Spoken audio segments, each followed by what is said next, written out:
vou estar comentando aqui com vocês algumas histórias que eu vivenciei na minha carreira que me abriram portas significativamente. No início, parece ser histórias de fracasso. No entanto, este fracasso acabou deixando depois um sucesso para a minha vida profissional. Vamos lá. Lá para o ano de 2008, 2009, tá? Eu tive a oportunidade, apareceu uma oportunidade de estar preparando e elaborando 4 cursos de engenharias numa faculdade no interior de Minas Gerais.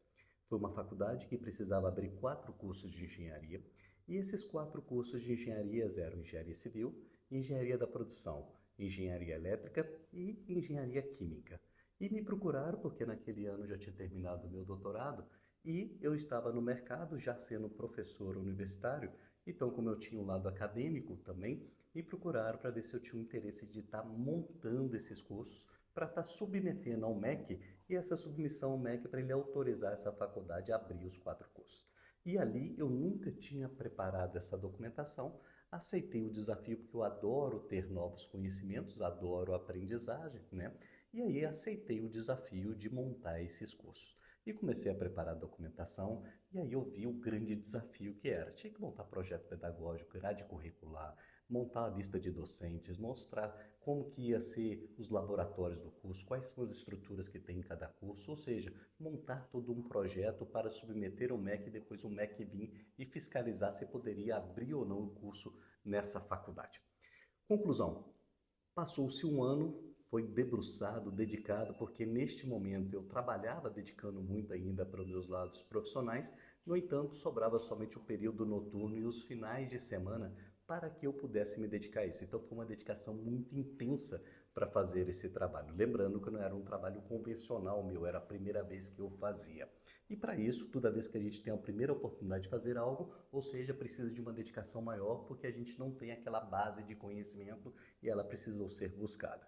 Fazendo todo esse trabalho, no final do tempo, então passou-se um ano e pouco, nós conseguimos entregar essa documentação para o MEC e o meu acordo com essa faculdade era o seguinte: eu não ia receber nada por essa montagem dessa documentação e após ser aprovado pelo MEC, quem ia assumir a coordenação dos 4 cursos seria eu, sendo o coordenador desses 4 cursos. Bom, imaginei que tinha um bom salário, ser coordenador de 4 cursos, topei o desafio e vamos lá. Aprovamos os 4 cursos no MEC, então teve autorização, chegou na hora então de eu assumir a coordenação desses 4 cursos. Quando me fizeram a proposta, então, o valor que eu ia ganhar para ser coordenador desses 4 cursos era um valor inferior ao valor que eu tinha de remuneração aqui em São Carlos, onde eu resido até hoje, e não se justificava eu mudar para o interior de Minas para ganhar um salário até menor do que esse. E aí, naquele momento, a minha própria esposa ficou frustrada comigo e falou o seguinte: Luciano, tanta dedicação, quantos finais de semana, quantas noites mal dormidas para chegar neste momento e infelizmente você não receber nenhum real pelo serviço, pois a proposta que me fizeram para assumir as 4 coordenações era um valor que não se justificava e estava muito abaixo do que eu imaginava, que eu pretendia receber. E aí você pode falar assim: nossa, mas quanto infantil você foi, não ter um contrato, não definir valores. Concordo tudo isso, mas veja bem o que eu quero levar para você. Todo esse conhecimento que eu tive, tá, me abriu uma porta depois que foi, alguns chamam de sorte e eu chamo isso de estar preparado para as oportunidades que aparecem. Que eu acredito que todo mundo tem oportunidade na vida. O problema é que muitas vezes você não está preparado para pegar aquela oportunidade. E aí, a Universidade de Ribeirão Preto, onde eu sou professor há 18 anos, naquele mesmo ano apareceu a oportunidade da universidade querer abrir o curso da Engenharia Civil. Não existia o curso da Engenharia Civil na Universidade de Ribeirão Preto e foi contratado um ex-professor da USP, professor já aposentado, para montar a grade da Engenharia Civil. A Engenharia Civil estava bombando na economia, a procura para o curso de Engenharia Civil estava bombando e a Universidade de Ribeirão Preto viu aquilo como uma oportunidade, pois ela já tinha várias engenharias, era abrir o curso da Engenharia Civil lá dentro.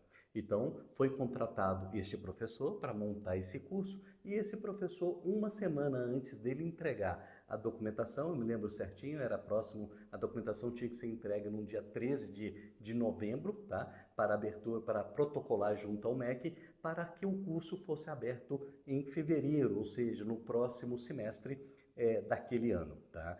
E o professor avisou uma semana antes do dia 13 de novembro que ele não ia dar conta de elaborar e ele não ia conseguir entregar aquilo que ele foi contratado.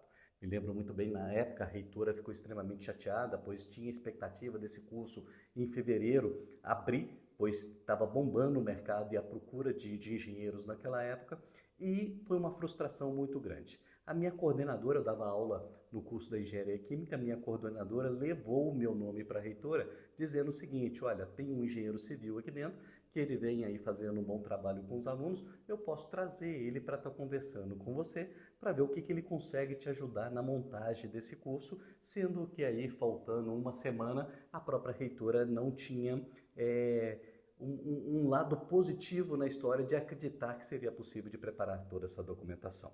Mal sabia a reitora que eu já tinha tudo isso preparado, né, em virtude do calote ou da falta de planejamento de imaginar quanto que ia poder me pagar daquele outro trabalho que eu fiz para uma faculdade no interior de Minas. Cheguei para ser apresentado para a reitora, até então não a conhecia pessoalmente, e a reitora me contou a história e falou o grande desafio que teria de uma semana preparar toda essa documentação.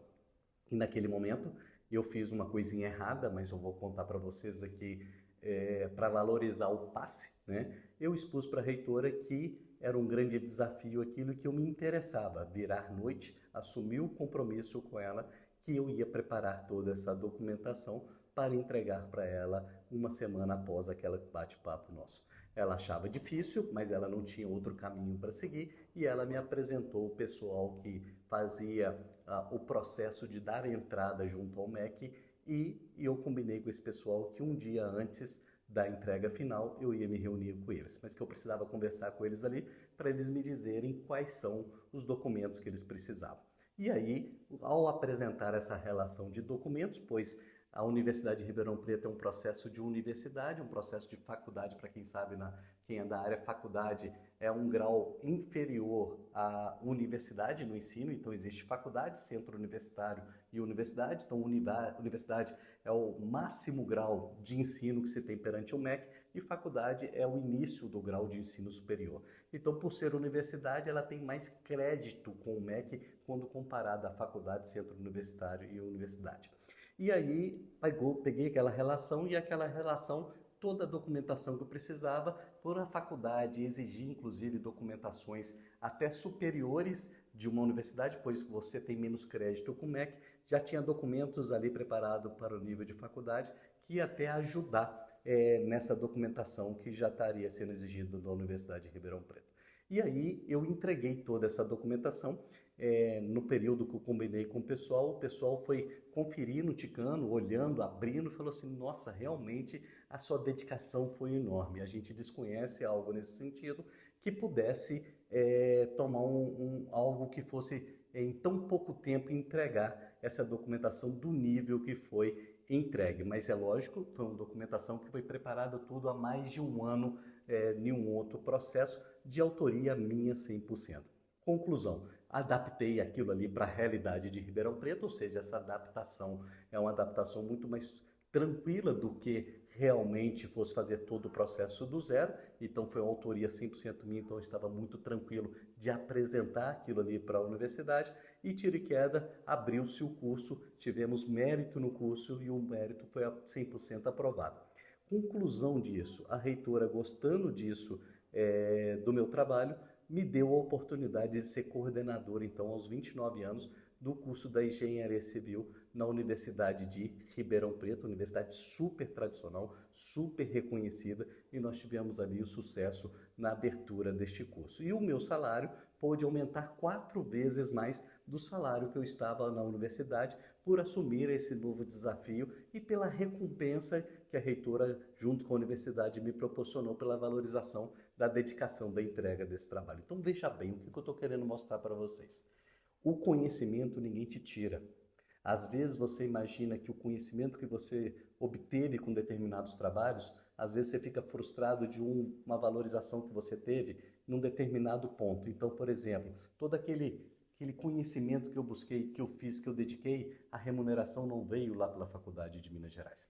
No entanto, todo aquele conhecimento me permitiu, num tempo muito menor, estar pronto para uma oportunidade que veio.